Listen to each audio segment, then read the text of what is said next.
The Visiting Artist Program, funded by PAFA's graduate program, brings an outstanding roster of local, national, and international artists to PAFA each semester for lectures, critiques, and workshops. The program exposes students and the public to a range of artistic approaches and fosters discussion about contemporary art and ideas. This afternoon, we are pleased to welcome Coady Brown. Cody Brown is a painter from Baltimore, Maryland. She received her BFA from Tyler School of Art, Temple University in 2012, and her MFA from Yale University in 2016. She has exhibited both nationally and internationally with 1969 Gallery, STEM Gallery, The Whole, Harper's Book, Koenig and Clinton, and Richard Heller, among others, with an upcoming solo show at STEM's Gallery in spring 2021. She is the recipient of several fellowships and residencies, including the Fine Arts Work Center, Skowhegan School of Painting and Sculpture, Fountainhead, Vermont Studio Center, and the Yale Norfolk School of Art. Her work has been written about in the New York Times, The Village Voice, and New American Painting. Brown currently lives and works in Philadelphia, Pennsylvania.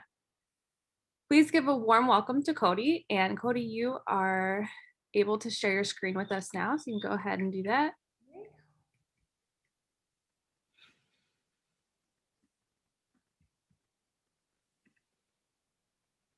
Okay, can everybody hear me all right? Yep, we can hear you and this looks good. Awesome, okay. First of all, thank you so much for having me, and a little warning, I'm battling a cold. So if I'm coughing a little bit or need to blow my nose or drink some tea from my beautiful Good Morning Philadelphia mug, forgive me. But hopefully it won't be too bad. I took some Dayquil beforehand, so fingers crossed. I wanted to start with this image. It's a little blurry, but it's significant to me. It's taken from my studio in New York in 2013. I had graduated from Tyler in 2012 and had shortly moved to New York, was working and painting as much as I could, but was painting without a lot of purpose. I had a lot of anxiety around the studio. I felt like I had to be there constantly. I had to be painting constantly, but I wasn't really producing anything I was happy with. So I would spend hours in the studio, stay until 3 o'clock in the morning. But at the end of the night, I would always just completely wipe down the canvas because I wasn't happy with what I was making.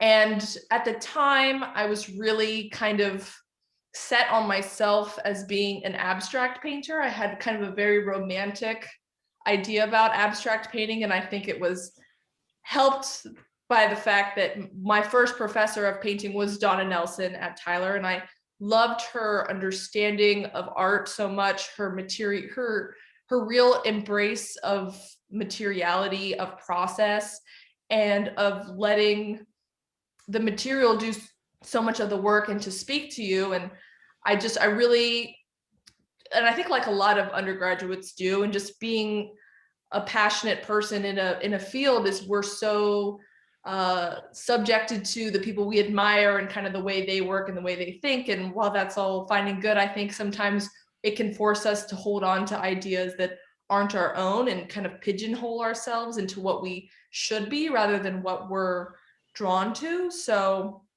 after a long time of working in this really kind of frantic way, I realized that the main problem with these abstract paintings I was making was there was no real reason to make one decision over the other. It's if something is blue versus purple versus this shape versus that line, there wasn't really anything that I could ground my decision making in.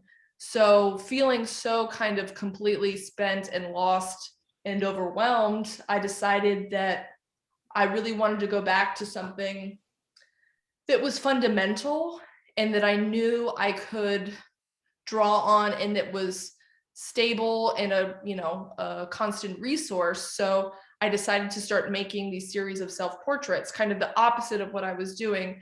I knew that, I could always use myself as a model. I could take photographs of myself. I could use mirrors, that I was kind of the stable factor in this scientific experiment. So I started making these self-portraits in kind of a very basic way.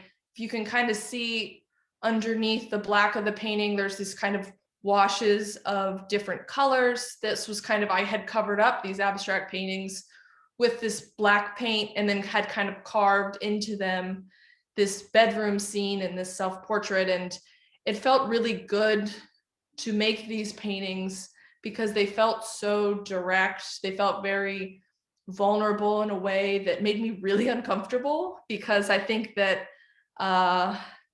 dealing with subject matter was something that I had avoided, because it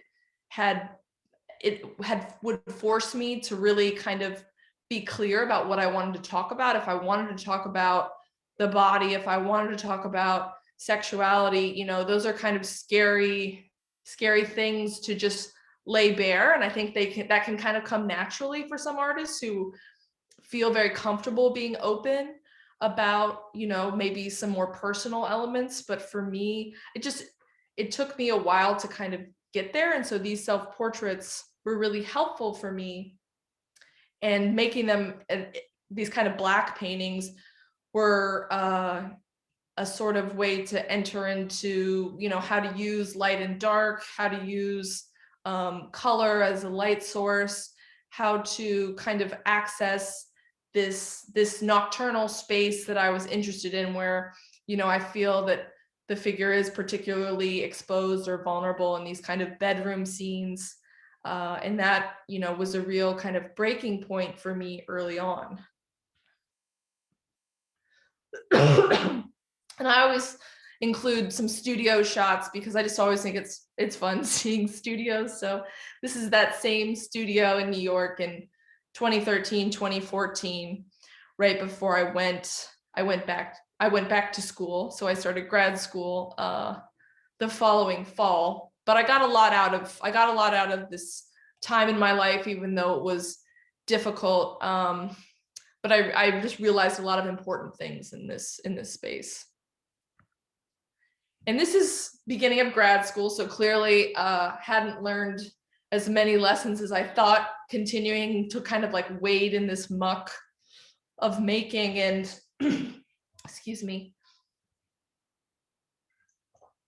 I don't know if it was, re-entering an academic space, or just, feeling like I'd kind of started to see what I wanted to make.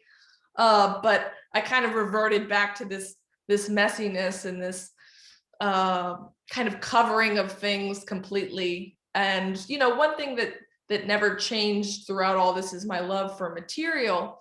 And so in school, I started really experimenting a lot with different materials. I was using gesso, charcoal powder, graphite powder, oil stick, and I was just kind of dumping them really haphazardly on a canvas and moving them around and pouring things and scraping things away. And while the work always started really abstractly, I always knew the painting was finished when I found some kind of semblance of figuration again. I was always just kind of battling this. I want it to be clear, but not clear. I want it to be a gesture, but you're not quite sure what's happening. And that worked for a while, but I also found too that just kind of the messiness of the process was really overwhelming. There was graphite powder over everything in my studio, charcoal powder. If you ran your finger over a book, it would just be covered in this soot. So I knew just from a working standpoint, that wasn't how I wanted to continue. And I knew that this kind of approach, this kind of blind approach to making, also wasn't very productive. Every once in a while, I'd come out with a painting, but it just felt like I was kind of like, taking a wild shot every time. And later in that year, kind of the end of grad school, which was 2016 for me, was when I realized that I really kind of had the inspiration and the subject matter right in front of me. And it was so obvious that I'd been kind of running from it or searching for it for so long. And it was after New Year's, and I was with a small group of friends after, you know, having a party, and we were all just kind of hanging out, and everybody was lounging around. And it really struck me kind of how beautiful the intimacy and small gestures and relationships that were kind of just so casual between this friend group. And it was just, I could just like see paintings all in this kind of space of different people kind of coming together and being close. And this picture kind of exemplifies that for me. I'm standing from above, taking a picture of actually one of your lecturers from earlier this year, Lex Brown, in the red jacket, and one of your PAFA alumni, Aaron Fowler, in the black jacket, who are two of my closest friends and are huge inspiration for me in my work. So kind of after that moment, I knew, you know, I really needed to paint figures. I needed to use brushes and oil paint and just really be kind of direct with my intention of what I wanted to paint. But I also knew too that I really responded to abstraction, to shapes, to color. And so kind of starting from a more graphic standpoint, not starting with, say, you know, what the facial expression is or where the eyes are directed. I really wanted to start with the clothing to kind of puzzle piece the figures together as a way to approach the painting initially as form more than as, you know, this kind of sentimental subject matter. So working with pattern and shape helped me to do that. So this is just kind of an up close to the beginning. I really love optical patterns and things that you can kind of manipulate from that are 2D, but then can look 3D. And I started going to fabric stores. I started really studying how, you know, something was woven, or if something had beading, how, like, what layer went on top of what layer. And that really helped my brain kind of get into how to build the paintings. You know, thinking, okay, first I need to do a wash of this color and then glaze this color and then, you know, dab this color on top of that. So it really kind of from the ground up helped me learn how to build the paintings by studying fabric more. Excuse me. So this is that finished painting. And as you can see, dealing with the facial features, still kind of abstract.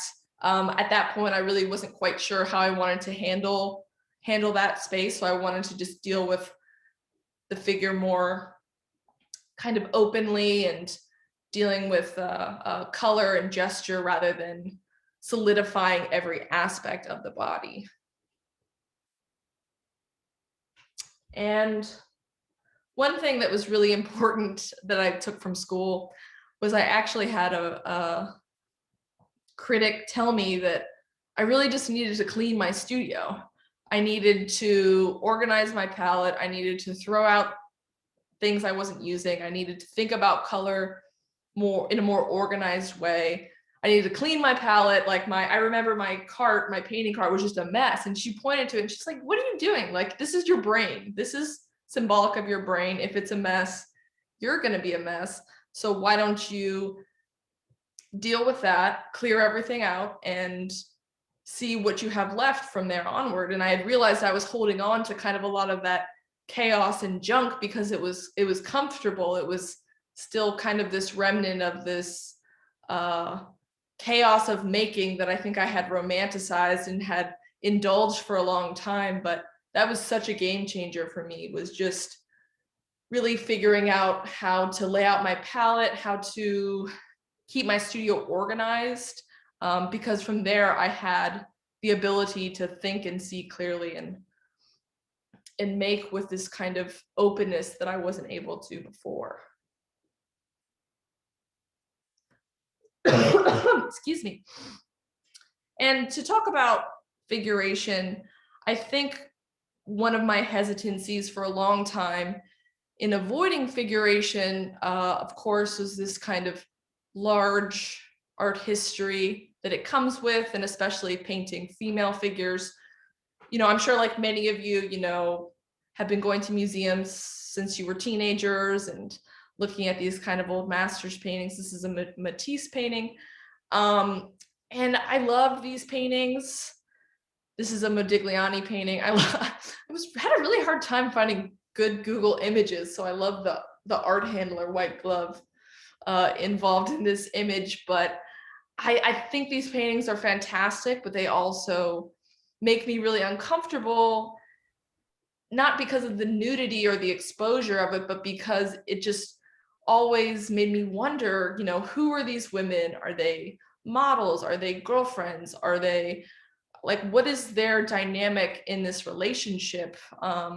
It just felt so directed by a man and the male perspective that it just felt bizarre. And I even think from a young age, when I couldn't quite articulate it, I knew there was something strange about what was happening. And I just wanted to know who these women were and what they thought about these paintings and what they thought about how they were displayed in these paintings. And it always struck me that the nudity in these paintings just felt so digestible. It was like a piece of cake, like on a plate. It was like you could just grab it, or like a donut. It was like something you could just grab all at once and eat it. You didn't digest it slowly. It was just all kind of presented to you at once. There wasn't really a reveal. There wasn't a slowness to it. And it also kind of harkened back to this idea that nudity, or the nude body, kind of represents you in your most pure and vulnerable and authentic state, which I think especially today, understanding gender and gender identity differently than we did then, that to me just felt really flat as this kind of understanding of the body and in its purity or its most true state. I wasn't really interested in that. I was much more interested in how we choose to dress ourselves, how we choose to manipulate our body, and how that then affects how the world addresses us. So towards the end of school, I was making these types of really colorful paintings that, had a lot of flatness, but had discernible figures, though, still pretty abstract, a lot of limbs, a lot of patterns, these kind of enthusiastic kind of colorscapes where not really sure what's going on, but it's just this kind of amalgamation of colors and bodies, and it kind of feels like some sort of compressed party.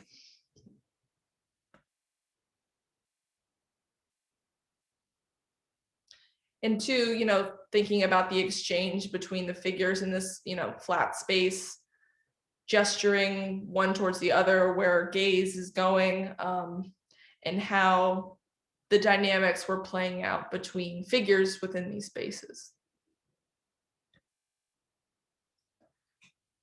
Clothing too, as I had spoken about before, how it was kind of an entry point for me in terms of how to make the paintings, and also how to, how it covers the body and how we have agency in what we wear and things like that. Clothing also too became this kind of space where I could, play out a whole different scene in the painting. It kind of became like a screen or a projection or this other space where I could, make some other whole painting basically within a painting.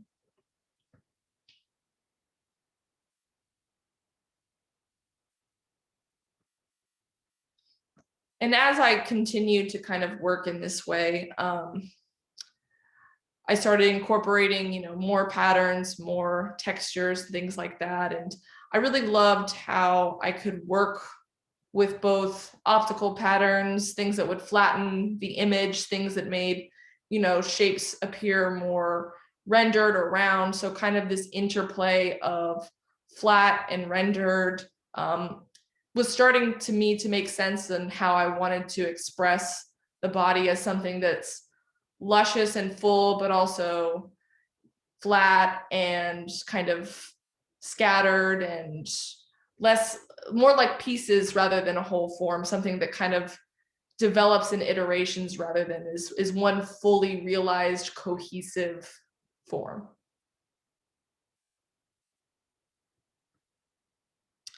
And at that point, I'd finished school and had moved to Los Angeles, which was really significant for me in that while school is great, it's also really kind of overbearing space. You know, you're getting a lot of different opinions every week in your studio, a lot of people suggesting one thing or another. And while all that's great and that's why you're there, it can also start to make you question every single decision you make. It can make you feel like you have to justify every single thing that you do. And all of that noise felt like this, you know, kind of overpowering force. And I knew that I needed to kind of completely extricate myself from that space. So while most people I knew moved to New York after school, I decided to go to Los Angeles with a few friends because, I mean, I've always loved California, but it felt like I didn't really know many people in LA. It's quiet there. I can just work and people will essentially leave me alone. And I knew that I needed that to continue to develop my work, because since it wasn't until really the very end of school, I felt like I understood what I was doing. I knew I needed kind of a quiet incubation in order to continue to grow that. So I, with a few friends, kind of rented this crazy compound. I love this picture because it kind of shows how crazy this place was. But here's me kind of building out my studio, which was a first and ambitious project. And I had a lot of help, of course, but it was kind of the first time that I realized that if there was something that I wanted, like a space I wanted, you know, that I could make it. I'd never been somebody who could build things or whatever. But just having a few people around who were supportive, you know, who said, hey, you deserve to have a big space. You should have a big space. Like, let's figure this out. We can make this happen, was really amazing. And I wound up building this, again, with so much help, this really amazing studio that was kind of the type of studio I didn't think I'd have until I was, you know, in my 40s or 50s or something. It was kind of this dream studio, and just taught me that just because something is intimidating, like building a space, it doesn't mean it's not attainable. And having a studio that I feel comfortable and productive in just makes all the difference too in the work. So that was a really kind of special thing. And being in LA, like I said, I've always loved California. I've loved Los Angeles as this kind of, it's always been able to be this kind of fantasy space, as, you know, kind of an antithesis to New York, Baltimore, Philadelphia, cold, East Coast, dreary. It was like you step off the plane and it's like you're in Italy or something. Like the air is different, the light is different.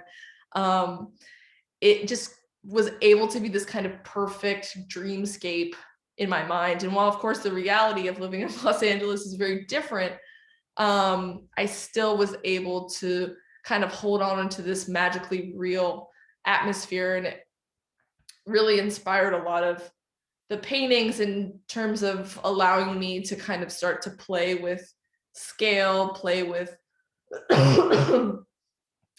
color, and this kind of bizarre, you know, surrealism in a way, and continuing having clothing being kind of this signifier of this kind of exaggeration and absurdity. And while, you know, there's still these dynamics going on with the figures, sometimes they're secondary to the scale of clothing or hands or things like that. So it really allowed me to kind of be in a mindset where I could, you know, it wasn't like I had to adhere as much to proportions or, you know, maybe more traditional figuration. I felt like I was at a place where I could really kind of play with these different elements, and it was very inspired by just nightlife and walking around, but also fashion and music videos, and just kind of the over the top ridiculousness that I would see a lot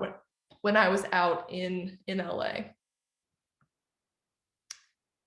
And I was starting to use some materials in addition to the paint. I started using oil bars. I started using sand as an additive material, just because I think I've just still always had this kind of fascination with materiality and wanted to incorporate just different elements that would help me to kind of make a decision. It was like when I put the sand down, it wasn't going to move anywhere. I had to kind of work around it or build around it. So when I was kind of creating these fantastical, items of clothing, it helped me kind of build these spaces up.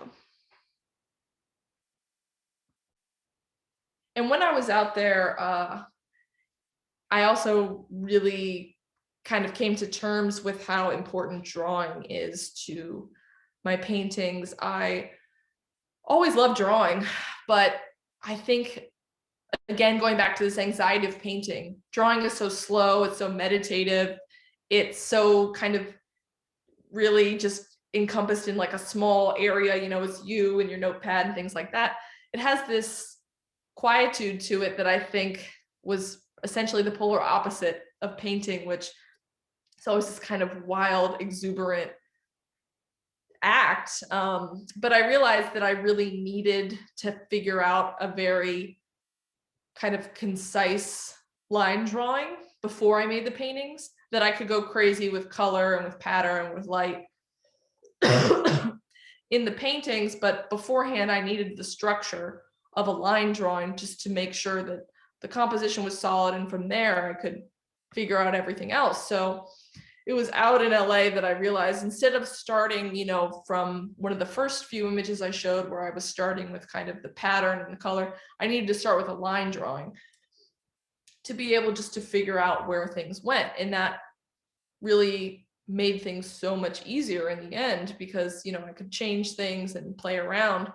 But at the end of the day, I started with kind of the foundation, and then I wound up with the final product, which had additions and subtractions and things like that. I was able to build from that drawing. And that too was important. It was understanding that the drawing wasn't something I had to keep living up to. If the drawing was too finished, that was almost pressure, because I kept kind of, would compare, or, but if I just kept it open enough, I was able to kind of breathe the life into the work that was necessary. This painting is called House Party, by the way. I'm not really going to talk too much about titles or sizes or anything, because it's a little irrelevant on Zoom.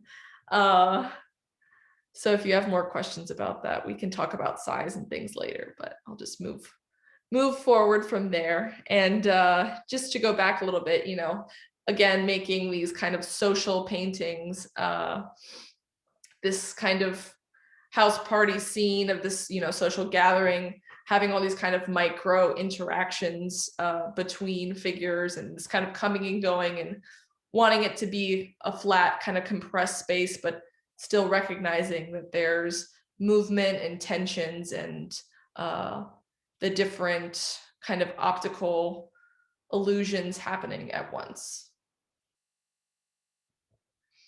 So after being in Los Angeles for a year, I decided to leave. It was great. I loved it. I love vacationing there now, but it for a few reasons, wasn't kind of where I wanted to wind up. But part of that decision too was I got into Skowhegan, and I was offered a teaching job in Vermont. So things were just kind of generally pulling me back towards the East Coast. And so that summer, which was 2017, was really impactful in a way that I had gone there thinking like, I'm going to make, all this work and be really studious. And I know it has this reputation for partying, and I'm not going to do that. I'm going to be serious. But when I got there, I was just that whole kind of workhorse mentality lasted for about 2 weeks. But then I realized that I was getting so much more from just being around people, having conversations, and most importantly, going to parties. I love the kind of space of nightlife. I kind of touched on it earlier, but just how it has so many kind of filmic qualities, crazy lighting and shadows and color and different, things happening in spaces that are revealed and not revealed. And so this space in this image is of what's essentially like the party house of Skowhegan, and it became this environment that I would just love so much. Showing a really embarrassing dance floor photo here, because I think this photo to me just exemplifies just all of the kind of joy and beauty and exuberance that we were all able to have in that moment. And it wasn't about, who's making the most work, who's working the hardest, who's, making the best thing. Like, it was just about being there and being present. And just that environment was so intoxicating. And kind of towards the end of my summer there, I realized that I needed to kind of let go of what is still and still continues to be a holdover of this anxiety I have around the studio of, if I'm not in there all the time, or if I'm not making X number of paintings, because, it's just so easy to miss out on everything else and not realize that you're not feeding yourself, you're not feeding your mind, you're not feeding your imagination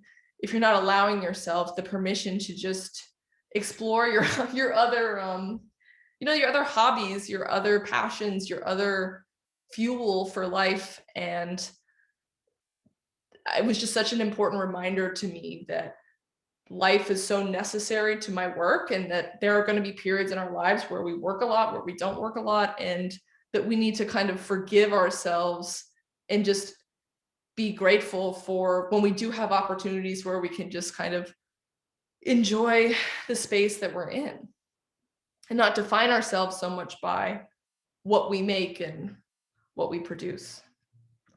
So from there, I was making these, trying to kind of like recapture that exuberance, was making these dance floor paintings, and was incorporating, more sand, more kind of coarse materials too, along with the paint, to kind of capture the texture between things, and, things rubbing up against each other, pushing or pulling back and forth. And while I was up there too, they encourage you to, if you're a painter, why don't you make photos or make prints or make sculpture or whatever. But I'm really only good at one thing. And I'm one of those people who gets really mad and frustrated when I'm not good at something.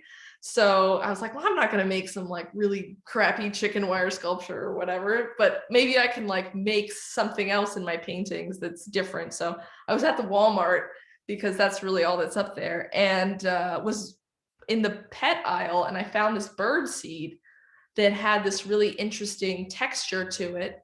And when it was covered in paint, it almost looked like a beaded fabric or something. So I thought, oh, hey, I could incorporate this into the painting, and maybe that would, just be a new wrench to throw into the work. And it's that green sweater texture, if it's not easy to tell. And, it works, it kind of worked, it kind of didn't. But anyways, it was just something that was nice to play with. And here's a shot of my studio in Vermont. So after Skowhegan, I taught full-time at the University of Vermont in Burlington for a year, and had a home studio where I was making work for my first solo show in New York with 1969 Gallery. It was a cozy studio, but I hated Vermont. It's so cold. But I was able to get a lot of work done there and kind of process a lot from my summer. And so for my first solo show, this is a painting from that, I was continuing to kind of work on these small kind of images of these figures compressed together, you know, not necessarily a night scene, but more of a domestic scene, and how different spaces within the painting can kind of come alive, or maybe be more of a indication of the psyche of the figure, like this kind of optical pattern. Red shirt is this kind of frantic, you know, chaotic patterning, and this purple sweatshirt has these kind of bejeweled faces onto it, and kind of becomes this weird psychedelic space in and of itself. And also with it being a painting and flat, you know, having this kind of torque of that purple sweatshirt and this figure moving against these other bodies in the frame, you know, something I was wanting to kind of capture, is this movement, this kind of disruption within a frame. And another birdseed kind of painting, inspired too from from Skowhegan, and it's actually a portrait of my partner in the middle. And I don't normally, the figures aren't normally identifiable portraits, because I found that kind of clogs up my ability to make the painting, because then I become too focused on, you know, their likeness, or, you know, if I paint them green or something, is it going to be, you know, they're not going to be too happy with that. But this was an important painting because I had met my partner there, and we're both dancers and love that kind of, that space was very significant to us. So I kind of wanted to make a dedication to that. And using, you know, color and shapes as this kind of abstracted swirl that is this jacket that he's wearing, and these different limbs kind of folding in and out of each other in this really kind of saturated space.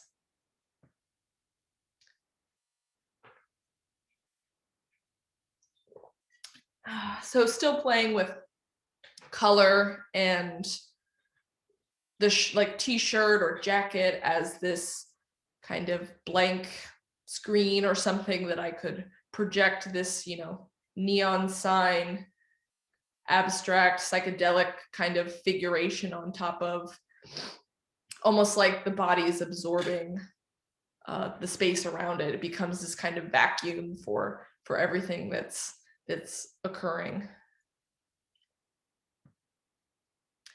And you know, color's obviously very important. And even when the paintings get more naturalistic, I try and use color that's really saturated, that plays against each other, to kind of underline this notion that these things are based in reality. They're based in the everyday, but the color kind of takes you out of the space of the norm. It's not local color.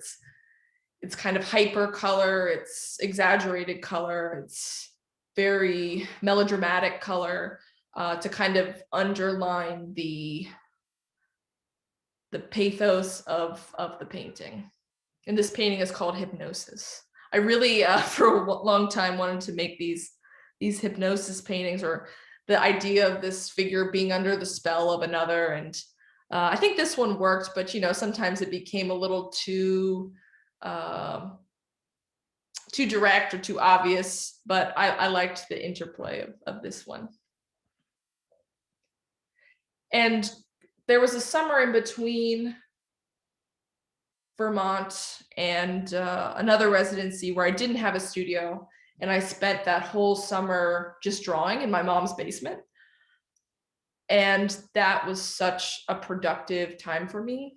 I think that even though, while I know how important drawing is, again, if I have a studio, I'm not going to do it as much, because I love painting so much. I'm attracted to painting in this kind of really urgent way, but being forced to slow down for an entire 3 months. And I made a huge book of drawings, and they're not complicated drawings. They're not anything, you know, fantastic, but just making these line drawings, thinking through composition and scale and texture. Some of the drawings have sand on them.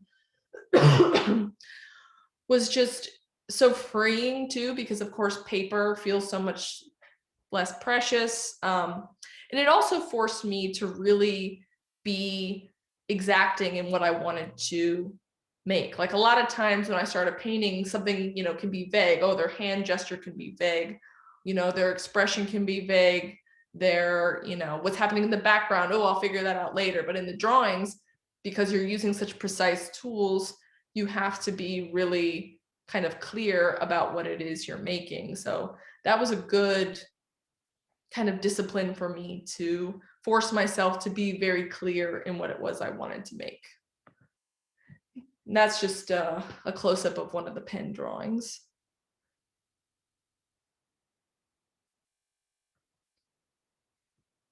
And this image is from my studio in Fine Arts Work Center in Provincetown. I was there for 2 years. Just wanted to show what the bird seed looked like on the surface. So I would work, when I was applying the bird seed or the sand, I would work horizontally to apply it.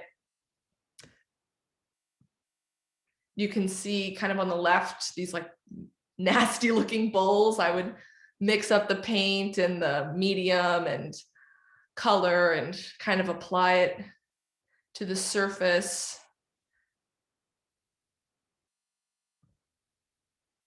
And to show a detail of the sand, that kind of camo area is the sand. It's a little hard to see. It's pretty smooth, but it leaves this kind of very slight relief on the surface. And also, because the sand absorbs paint differently than gessoed canvas, it kind of had this almost fresco-like quality to it. So it had allowed the paint to act differently than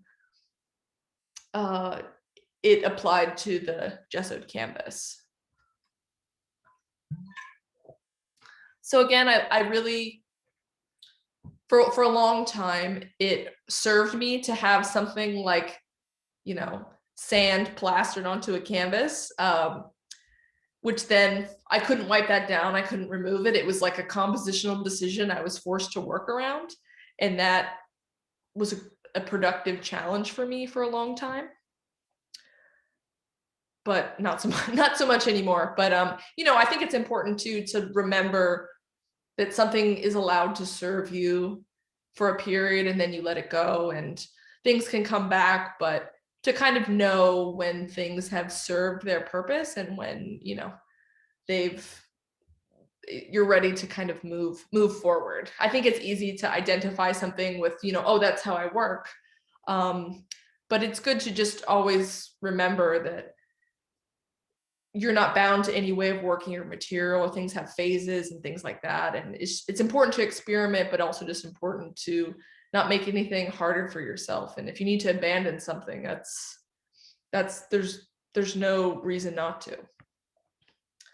For my next solo show, which was also at 1969, I was making these paintings of less kind of these group kind of party exuberant scenes and more of these solitary figures who were kind of navigating the outside world, interiors. I spend a lot of time working late and walking home late, whether it's coming home on the subway late, riding my bike, walking home.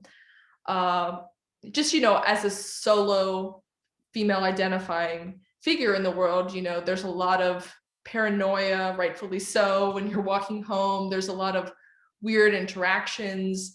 It almost can feel like a video game, like trying to just get home without incident. And the vulnerability of that really kind of occupied my mind for a while, and it felt so in contrast with, the Matisse and Modigliani paintings I showed you earlier, which were these kind of just exposed, nude, like languid figures that were, comfortable enough to be so vulnerable and just didn't have any sort of guard up, versus being out in the world, walking home, feeling like somebody's following you or always like looking over your shoulder, and that then clothing was able to act as this kind of shield or this deflective device. If you could wear something oversized, somebody was less likely to talk to you, versus if you wore something tight fitting. And recognizing too how I was treated differently if I left the house in a skirt versus left the house in, baggy pants, and that just really informing how shape determines how the rest of the world, responds to a certain type of body, and was really kind of obsessed with that with this work. So these figures kind of either in interiors or exteriors, wearing these kinds of clothing that were bulky and thick and kind of served as this type of armor. These pants might be a little hard to tell, but they're also made of sand. So there's this really kind of thick, gritty material, and the rest of it is just oil paint. So the black shirt kind of falls backwards, and the hands kind of touch the pants in this way where they fall to the side and are allowed to be this kind of dominant. The pants are allowed to be this kind of dominant presence. And there's a shot of my studio in the Fine Arts Work Center. It's, again, I just like showing studio shots too, and kind of showing how the paintings are built up, usually using a bright color as an underpainting, and signifying if, say, oh, there's going to be a light source, or I want this thing to glow, painting around that, or if I want there to be kind of a glow underneath, is that going to be red? Is that going to be green? Is that going to be yellow? So along with the line drawings, making a lot of preliminary decisions about color before the patterns and other things happen. So just another painting in progress to show you how things kind of come together. And two, with these like kind of puffy coats, thinking more about, this armor, this deflection from outside forces. So another kind of walking home painting, using the bird seed and as this kind of cruddy mass.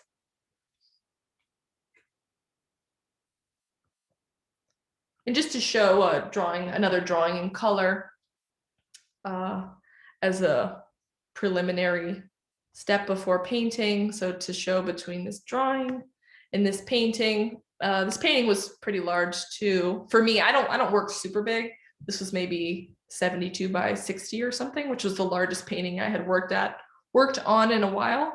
For a long time, I would only work on a painting that could fit in the back of my Subaru Outback. So I figured out what size that was, which was great. And also too, I always want to feel like I can physically move the paintings around. That's something that's important to me. So working, huge, I can't manage that myself. So I always still, even when I'm working larger, I try to work on something that I feel very comfortable independently moving myself. So just back from that drawing to the painting, just another kind of nightlife dance floor painting. And this was a self-portrait that I made, which felt significant because while a lot of times the figures, I'll feel represented in the figures, whether it's like a more masculine version of myself or feminine or some version of myself. This was the first painting that felt kind of like an intentional self-portrait, and something that was as different from the other work is a lot of times the viewer is completely unacknowledged in the paintings. A lot of times the gaze between figures is kind of ricocheting between one another. The figure in the painting isn't really looking at the viewer, like those Modigliani and Matisse paintings where the figure makes kind of direct eye contact with the viewer. That to me always felt so uncomfortable. And I really wanted to address that and address this kind of direct interaction with the viewer and have this kind of oversized but still really vulnerable figure, in a home, kind of relaxing or decompressing, and reaching inside their pants is this kind of like intimate act, and really kind of confronting the viewer in this very direct and kind of lightly aggressive way.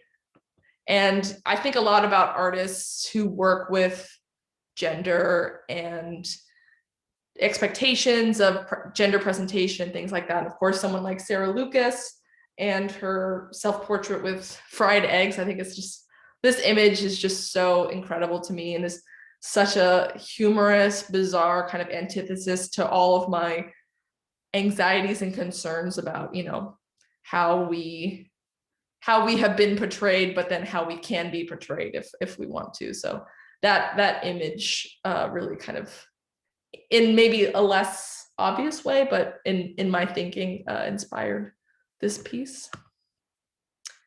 And I'll be kind of finishing up with these last handful of paintings of work from the last couple of years. So still dealing with, and two, to just kind of just talk for a minute about the material of the paintings. At this point, I had kind of dropped working with the birdseed, but was still working with sand because that kind of felt like a more easily integratable material into like the slick oil surface. And so that white sweater is sand with painting on top of it. So there's again like a slight relief where the face of that figure is behind this sweater as kind of a barrier or wall or protective shield against this other figure. And I was starting to think about the domestic space and the home space, and instead of this exterior or outdoor, you know, club, bar, walking home, was starting to think about what happens, you know, after you get home. Like, what do these figures do once they are at home? And was starting to play out these scenes, you know, between, you know, it could be friends, it could be couples, but these power dynamics between the figures, dealing with submission and control, manipulation from one figure to another when something is tender versus coercive. I was really starting to kind of dig into the psychological relationships between figures in the paintings.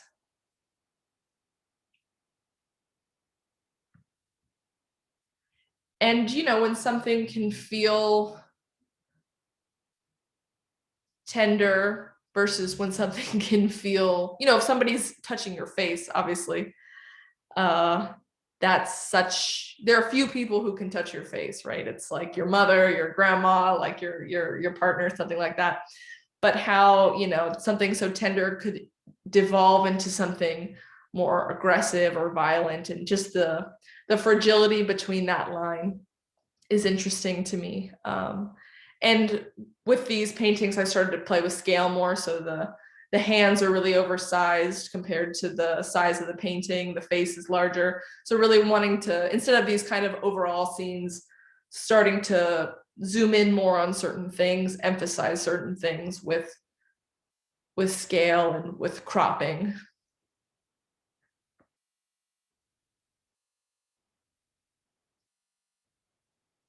And two, with the body, you know, again, things are really flat. There's not a lot of access to the body. It becomes kind of barred off by these misshapen and oversized kind of shoulders.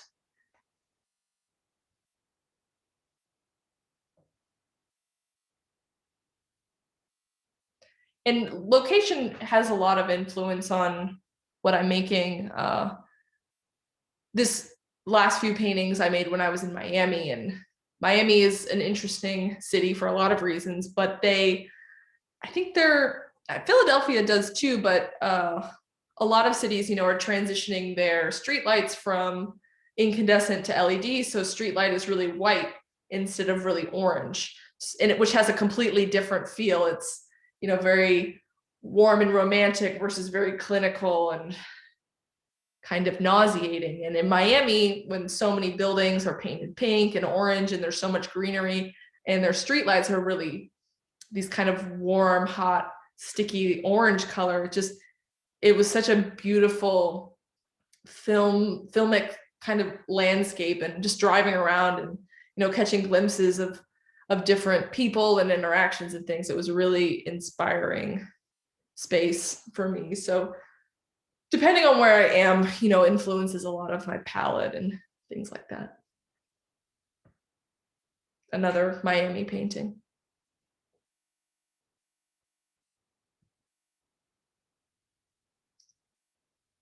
This painting, let's see, what's the next one? Okay.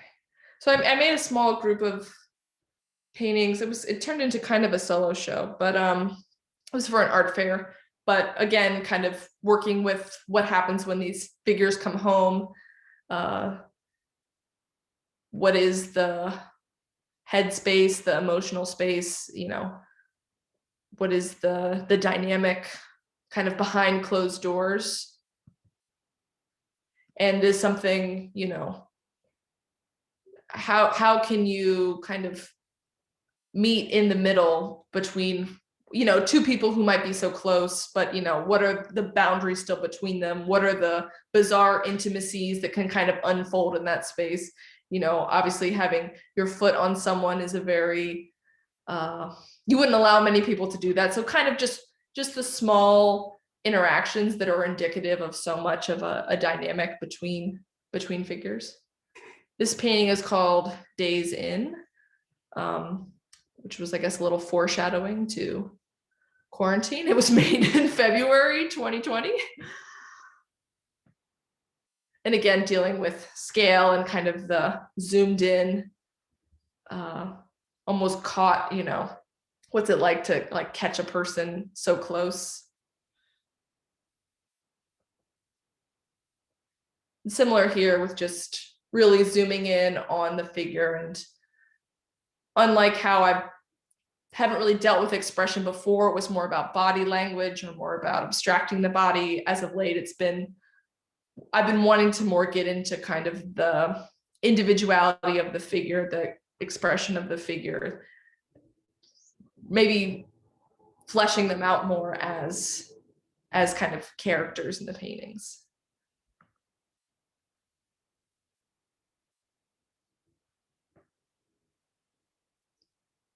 And clothing, is also kind of evolving in a different way, rather than maybe being this kind of chaotic space where there's, a whole scene being acted out on the clothing.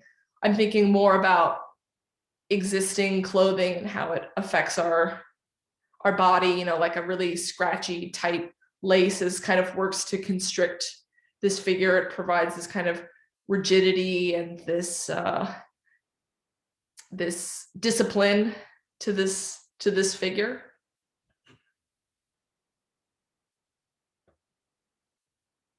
And a lot of the paintings, I've said before, I look at a lot of fashion, I look at a lot of music videos, I look at a lot of art, and so a lot of times they're influenced by kind of a weird amalgamation of all those things. But some paintings are directly, compositions are taken from another painting, like a Balthus painting, or this is a lamentation scene from a Flemish painter in the 15th century. He was I don't know the name of the painter, but he was a follower of Quentin Massey's, who's was an important Flemish painter at the time. But I love lamentation scenes. I love these types of paintings of like the deposition of Christ, because they're such overwhelmingly emotional, dramatic images of Mary, cradling the dead Christ, and how gruesome yet tender it is. So that those paintings can hold these really extreme spaces in one place. And I love just kind of the rawness of those paintings. And I'll end with these last few slides. Another painting that's been on my mind a lot lately is this Otto Dix portrait, excuse me, of Sylvia Von Hardin from 1929, I think. And he wanted to paint this kind of like modern woman. And Sylvia Von Hardin, she had these huge hands and was very kind of androgynous and really just, herself, and very self-possessed, and wasn't really concerned about, being attractive in a typical fashion that, you know, catered to male desire. Was what was appealing to Otto Dix about her was just she was very much herself. And this idea of what does it mean to paint, you know, a modern woman or person, or, you know, however identifying, that's something that's been on my mind. And I love how he uses pattern and her gesture and the scale, again playing with this kind of trippy scale of how big her hands are. Has been something that's inspired a few more recent paintings. This painting's called Gentleman's Club, and, you know, thinking about how gender is divided in different spaces, and especially something like a gentleman's club, you know, creates this kind of certain dynamic between patrons and, you know, sex workers and things like that, but in this kind of exaggerated atmosphere.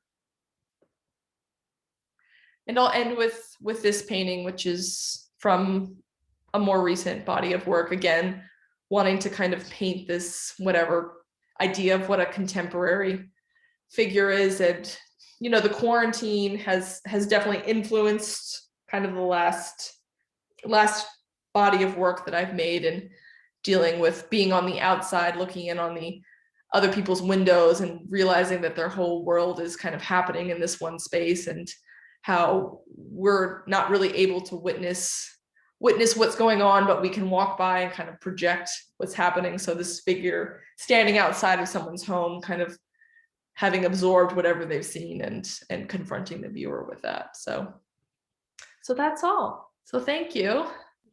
Thank you, Cody. That was awesome. And I'll kind of let you, if you need a break to drink some water, I'm going to go through these. Yeah, I'm sorry, everyone. It's like, Don't be sorry. I hope it wasn't too bad. No, public speaking is hard enough, let alone when you're like not 100%, but that was awesome. And I'm sure everybody agrees too. I do have a bunch of questions for you. So just answer them and we'll get started here. The first question I have is, do you use Photoshop for your paintings? And maybe like come talk about how Photoshop comes into play for you at all? Yeah, so I don't use Photoshop.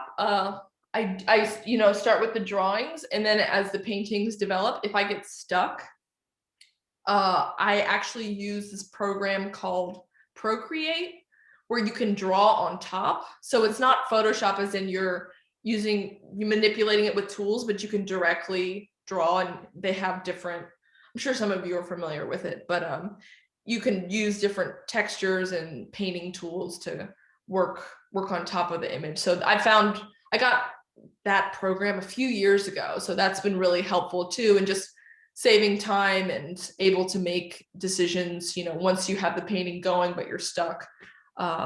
So it's nice to have that kind of digital resource. Awesome. Yeah, I was curious about how you're like forming these two. So it's good that you use these. Thank you for sharing so much about your work and studio practice. Curious, from which bodies of work did you submit to your acceptance to Yale? It was funny. So my application was all of these really bad abstract paintings that I didn't show you. But my when I got an interview, I submitted those first two images along with others that I showed you of these self-portraits. So when I got there, they were really confused. They're like, wait, you made these abstract paintings and now you're making these figurative paintings. And I had, you know, just kind of told them that I was searching a lot and wasn't sure of, wasn't happy with kind of the direction that those abstract paintings were bringing me. And they were receptive to that. And, you know, I think they were more so just happy to see that I was questioning a lot and kind of pushing myself in the work and my ideas. Thank you. Let's see here, from Aaron asks, what kind of sand do you use? Is it specifically for painting? Maybe can you explain the process of the sand and birdseed, like how it sticks to the canvas, how you just use it from like A to Z? Sure.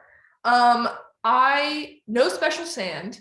I was lucky enough that I actually lived between California, Vermont, Provincetown, and there's somewhere else. Yeah, but they all had sand. They all had beaches. So I would just go and just like scoop a bunch up into a gesso bucket and I would sift it out. And I just mixed the sand with gesso and got a kind of ratio that I was able to scoop with, a palette knife or whatever, and laid the painting flat and then spread it on and painted on top of that. And the bird seed, yeah, I always really failed with the bird seed because I would mix it in order to bind the bird seed with the color I was using. So it'd be the bird seed, I'd squeeze some paint into it, whatever color it wound up being, and then I would mix some medium into it. But I'd always mix a medium that took too long to dry, so then it would like leak and it was a mess. But in the end, I think I just used like Galkit or something that I knew that would dry really fast. Yeah. And just kind of, had all these paper bowls of these mixtures together. Yeah, so the sand was definitely easier. And I know that's a very common kind of textural additive for paint. And it's super easy to use. You can use it in different ways. You can really dilute it or build it up thickly. It's a fun thing to play with. Awesome.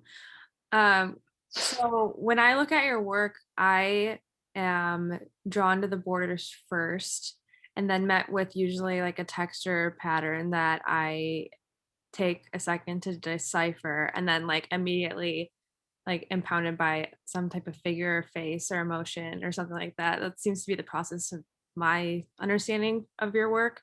And I like love that slow process. And I think this question kind of plays into how you are manipulating that time that someone spends with the work.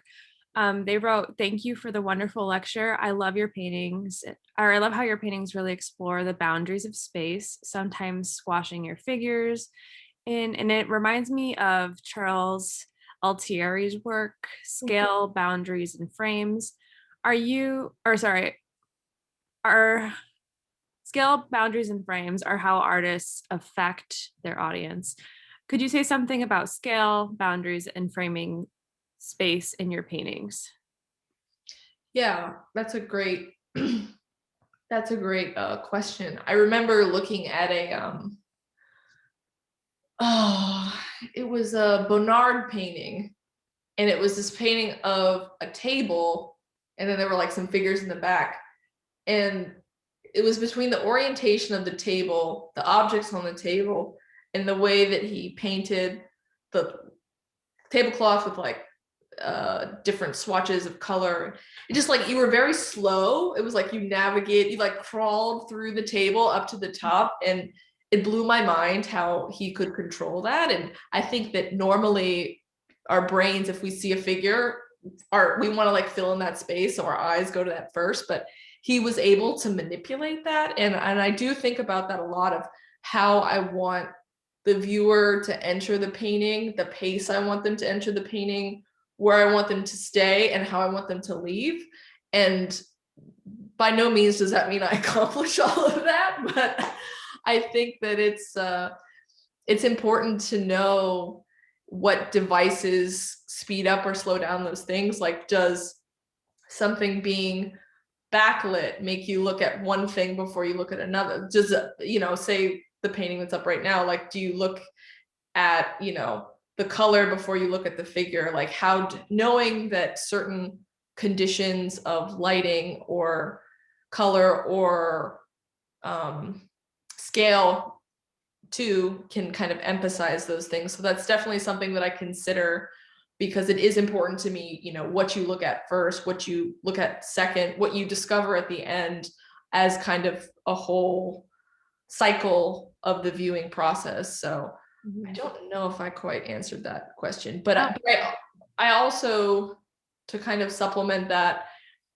a lot of like the rectangle of painting, when I really came to kind of love and understand how I wanted to make work, the rectangle of the painting was like while it's very in some ways restrictive, but it kind of like ended up being this perfect vessel for exploring framing and borders and how close the figure was to the edge, and allowed me to really play with a limited format, and how I could kind of play out different interactions like with that form. So, it's like there'll be, someone really close to the edge or something really far away from the edge, and that all kind of dictates the pacing of the work.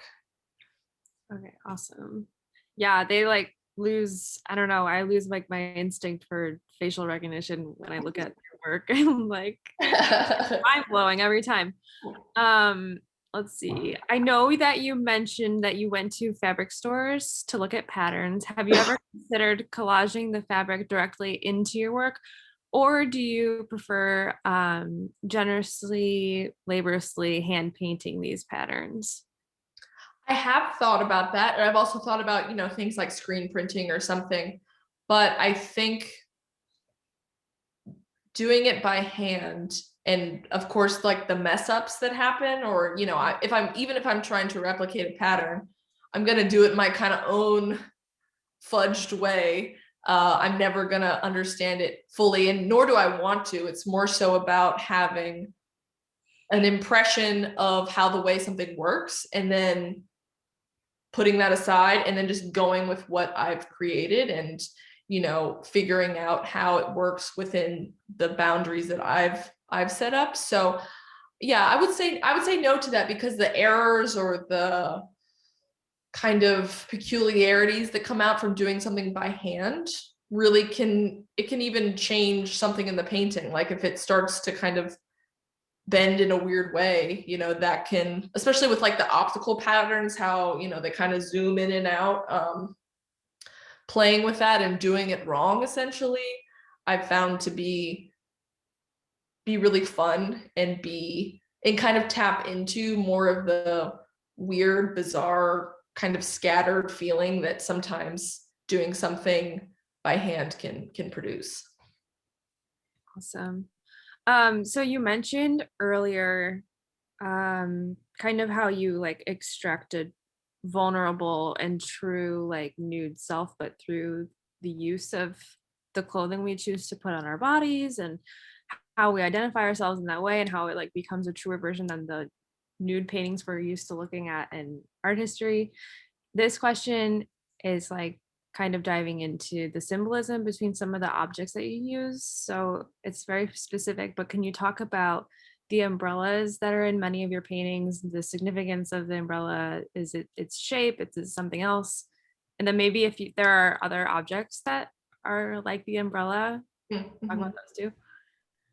Yeah, that's a great question.